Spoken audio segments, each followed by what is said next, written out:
Hello, everyone. Thank you again for watching my channel, my miserable and pathetic little YouTube channel. Regular, if you've been on here before, you will know that most of my videos start off with this. It seems a little unfitting to be given the gravity of what I'm going to be discussing, to be doing my normal routine, but Candy expects it. Paul, lay down. There we go. And Candy is taken care of. As always, likes, shares, subscriptions. You know the drill. Cutting right to the chase. Everyone knows the news by now. If you don't, you're not going to be watching this. The Al Ali Baptist Hospital in the Gaza Strip was bombed today, Tuesday. I don't know exactly what time. I was looking, but I couldn't find anything that gave me a specific time when it happened. It's a little problematic because Israel, I'm in the Eastern time zone. Israel's, I think, 7 or 8 hours ahead. But regardless, it was bombed, hit by rocket fire, missile, whatever the case. And reportedly 500 people died. And that is incredibly tragic, obviously. But from that horrific news has spawned all manner of theories. And to my mind, there are 4 possibilities, 4 reasonable possibilities. I'll add at this point that the chat is on. If you want to put up a comment, you're most welcome. I always appreciate engagement. Anyway, the first possibility, reasonable possibility, something within the realm of possibility, is that Israel targeted the hospital and that it was a coordinated, it was a planned attack. The second possibility is that Hamas itself, the governing authority in the Gaza Strip, labeled, they've been deemed a terrorist group for the past 20 years. Whether you agree with that or not is neither here nor there. That it was a self-inflicted wound. The third possibility is that Israel is responsible, but that it was not planned, that it was a mistake, that the hospital wasn't targeted, but that a missile that they fired went astray.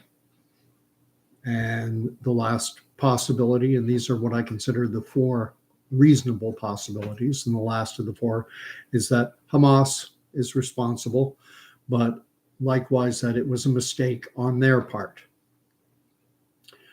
Now, in terms of the first possibility, that Israel targeted a hospital, I consider that to be pretty much an impossibility. Why do I consider that to be an impossibility? Because anyone would anticipate, any reasonable person, call it in law, there's something called the reasonable man standard.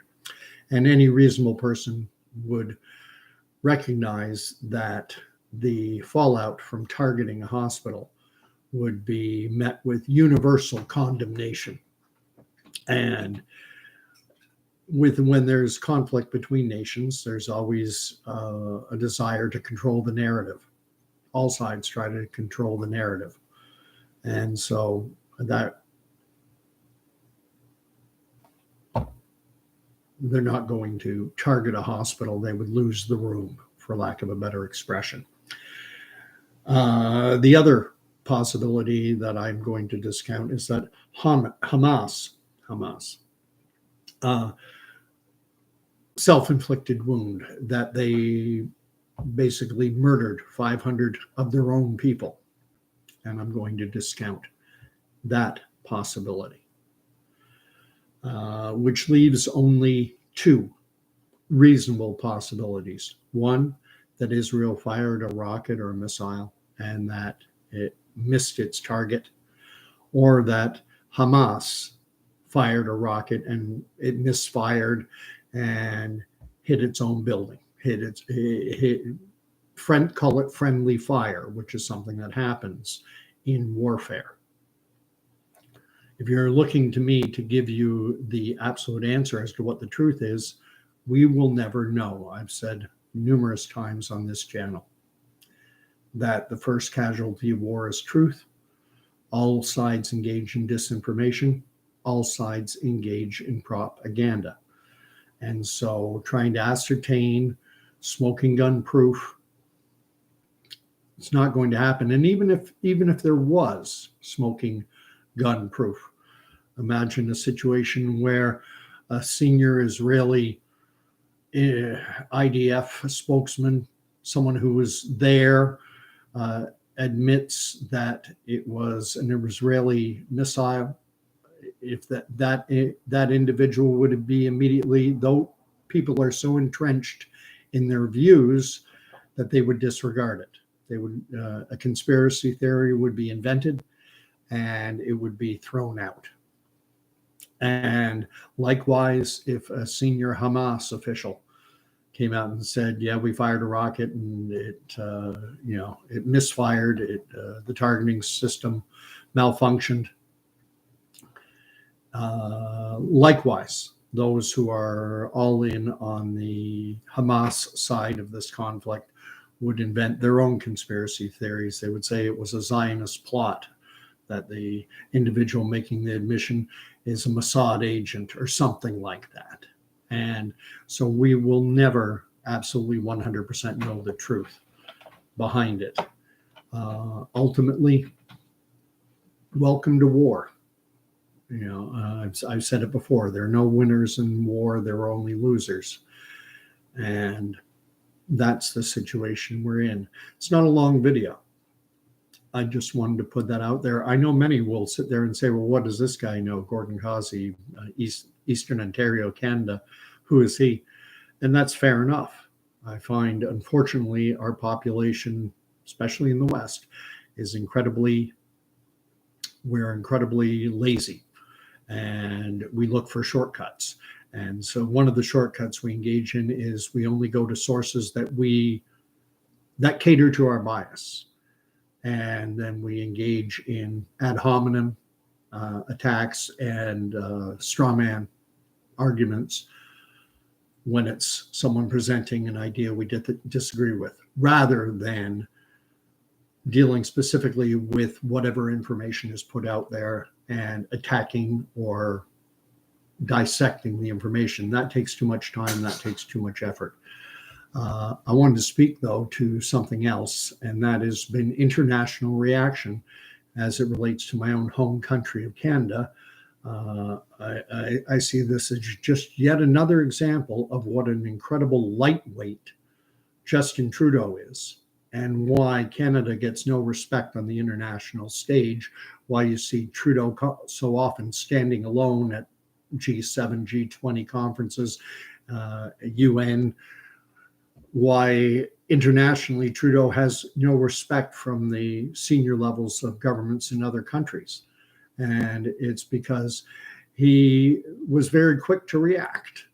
And one of the news sources I sometimes go to round out my perspective, if you will, is Al Jazeera. And they are, I will call them the CNN of the Arab world. And I find from a professional, in terms of journalistic professionalism, they present their news very well. The bias is clear, just as the bias is clear when it's coming from our Western media sources. But Al Jazeera wrote an article, and I'm just bringing it up now. World reacts, and my computer's a little slow, as Gaza officials say 500 killed in an Israeli strike on hospital. And the subtitle, Palestinian authorities say at least 500 people were killed in an Israeli raid on a hospital in central Gaza. And it enumerates the reactions from various countries around the world. They give the Palestinian reaction. A spokesman for Palestinian President Mahmoud Abbas denounced the air raid as an act of genocide and a humanitarian catastrophe. Jordan, in a statement on Tuesday, the Jordanian Foreign Ministry strongly condemned Israel's attack, etc. Egypt, the Egyptian government has issued a statement denouncing the attack in the strongest terms. Qatar's foreign ministry said the attack marked a dangerous escalation.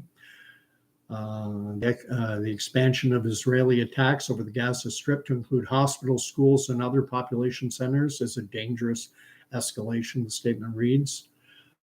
What other countries? The Arab League chief, Ahmed Abdul, international leaders must stop this tragedy immediately in response to the attack. So we have all these countries framing it as an attack. Turkish President Recep Tayyip Erdogan, and again, I'm not sure I'm pronouncing that right, has denounced the attack in a statement on social media. Hitting a hospital containing women, children, and innocent civilians is the latest example of Israel's attacks devoid of the most basic human values. And then, the next one is Canada. Canadian Prime Minister Justin Trudeau condemned the attack and stressed the importance of adhering to the rules of war. And it quotes, "The news coming out of Gaza is horrific and absolutely unacceptable. International law needs to be respected in this and in all cases. There are rules around war, and it's not acceptable to hit a hospital." And then next is Iran. Iran's foreign ministry has denounced the air raid as an attack on unarmed and defenseless people. So here we have Canada being presented along with the Al Jazeera doesn't give a reaction from the Germans, from the French, from the British, from the Americans. All their reactions are from countries and organizations like Palestine that are Arab in nature. There is one exception, the World Health Organization. They're the only kind of NGO, although anyway, WHO strongly condemns the attack on Al Ali Arab Hospital. It's funny, they say Al Ali Arab Hospital. I'd seen it reported as the Al Ali Baptist, but regardless. The UN Health Agency's Director General, Tedros Adhanom, I can't pronounce his last name, said on the social media platform X, formerly known as Twitter, adding that early reports indicate hundreds of deaths and injuries. And this is the World Health Statement. We call for an immediate protection of civilians and healthcare and for the evacuation orders to be reversed. But outside of that one, all the countries are Arab countries: Palestine, Jordan, Egypt, Qatar, the Arab League, Turkey, Iran, and with that company is Canada. Now, how were other countries reacting? Well, if we look at the European Union, as reported in the EU Observer, Gaza hospital bombed as EU leaders spoke. It happened during a meeting. Whoever bombed, notice right off the bat, whoever bombed a hospital in Gaza broke the law of war, a top EU official has said, while warning that Middle East violence had raised the terrorism threat in Europe. We got this information on the hospital bombing when we were together during this virtual meeting with the leaders. It seems to be confirmed, and an attack against a civilian infrastructure is not in line with international law. The news had made him feel emotional, Michel also told press in Brussels on Tuesday. EU Foreign Affairs Chief Josep Borrell said on Twitter, "The news coming from Al Ali Arabi Baptist Hospital in Gaza add horror to the tragedy unfolding before our eyes since days. The responsibility for this crime must be clearly established and the perpetrators held accountable," he added. That is the response of someone who is seasoned and someone who's intelligent, unlike Canada's Prime Minister Trudeau, who rushes to judgment. And I have no use for Justin Trudeau. That should be completely and totally apparent. He is such a lightweight. Former drama teacher is showing his background. He does not belong on the international stage. He does not belong to be speaking at one of the world's 10 largest economies.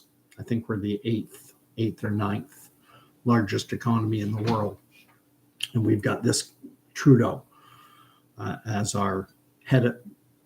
Ostensibly, he is Canada's head of state, even though legally speaking, it's actually our Governor General and the King, but leaving that aside. So I appreciate you watching the video. The next video I'm been thinking about doing, but it's a heavy-handed topic, is I want to talk about the rise of anti-Semitism. There is I don't have an issue with individuals who sympathize or support the Palestinian cause or Hamas, or I don't have an issue with it per se, provided, however, what I'm finding is happening for some, not all, for some individuals on that side of the debate, if you will, there is a resorting to rhetoric which is very anti-Semitic in nature, meaning anti-Jewish. And I find that incredibly disconcerting in this day and age. I almost want to start springboarding into it right now, but it's heavy. And so I'll save that for a later time. So we'll keep this one under 20 minutes, which is something I don't often do. Thank you for watching. God bless. Pray for peace. Pray for Israel. Pray for the people of Gaza. And hopefully a peaceful resolution. I'm not hopeful that a peaceful resolution will be achieved, but I have said it before in previous videos, and it harkens back to the words of Jesus in the gospel according to Matthew.